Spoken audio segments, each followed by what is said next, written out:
बेटा उसी के जस्ट आगे फ्रीक्वेंसी के लिए अगर हम डायमेंशनल फॉर्मूला देखते हैं तो फ्रीक्वेंसी को आप लिखते हैं 1 टाइम।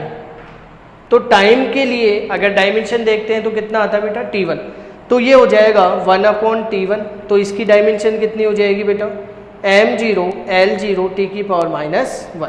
ठीक है, तो ये किसकी हो गई, फ्रीक्वेंसी की भी सेम रहेगी, एंगुलर फ्रीक्वेंसी की भी सेम रहेगी और एंगुलर वेलोसिटी के लिए भी सेम रहेगी। अगर यही बात करें एंगुलर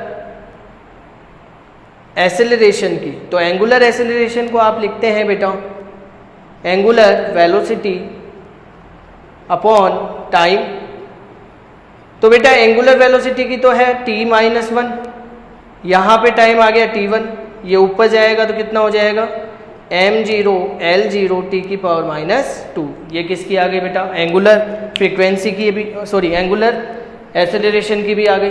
अब अगर हम बात करें प्लांक कांस्टेंट की, तो प्लांक कांस्टेंट की क्या हो जाएगी, देखो प्लांक कांस्टेंट का अगर फॉर्मूला देखते हैं हम, तो इसका फॉर्मूला क्या है बेटा आपके पास एनर्जी अपॉन फ्रीक्वेंसी। क्या होता है इसका फॉर्मूला एनर्जी अपॉन फ्रीक्वेंसी।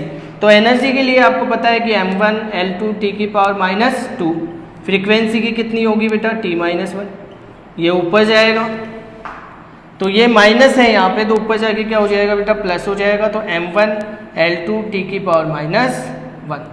ये किसकी आ गई प्लांक कांस्टेंट की। इसके बाद देखें आप कोफिशिएंट ऑफ विस्कोसिटी के लिए, तो कोफिशिएंट ऑफ विस्कोसिटी की देखते हैं हम, फोर्स की कितनी m1 L1 t की पावर -2, एरिया की कितनी हो जाएगी L2, एरिया कितना L2, और वेलोसिटी ग्रेडियंट हमने देखा था कितनी वैल्यू आई थी बेटा इसकी t की पावर -1।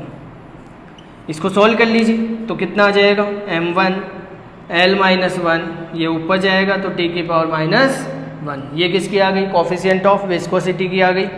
अब बात करते हैं मॉडुलस ऑफ इलास्टिसिटी या यंग्स मॉडुलस या मॉडुलस ऑफ रिजिडिटी, सबके लिए सेम ही रहनी है इसकी वैल्यू। मॉडुलस ऑफ इलास्टिसिटी को आप लिखते हैं स्ट्रेस अपॉन स्ट्रेन। सबसे पहले बात करते हैं स्ट्रेस की। स्ट्रेस की डायमेंशन जो हमारे पास प्रेशर की डायमेंशन थी वही सेम रहती है। स्ट्रेस की अगर हम बात करें तो स्ट्रेस की जो डायमेंशन होती है वो m1 L-1 t की पावर -2 होगी। जो प्रेशर की डायमेंशन होती है वही स्ट्रेस की रहती है। स्ट्रेन जो होता है वो होता है बेटा डायमेंशनलेस और यूनिटलेस। ठीक है, अगर ये यूनिटलेस है डायमेंशनलेस है तो इसकी भी यूनिट मतलब इसकी भी जो डायमेंशन हो जाएगी वो कितनी हो जाएगी m1 L-1 t की पावर -2। ये किसकी आ गई मॉडुलस ऑफ इलास्टिसिटी की। यंग्स मॉडुलस के लिए बोले तो भी आपको यही लिखनी है, मॉडुलस ऑफ रिजिडिटी बोले तो भी यही लिखना है, बल्क मॉडुलस बोले तो भी यही लिखना है। ठीक है, तो इसके लिए आपको ये पता होना चाहिए कि इलास्टिसिटी के लिए अगर बात कर रहा है तो हमारे पास यही टर्म आएगी। ठीक है, ये हो गया आपके पास डायमेंशनल फॉर्मूला।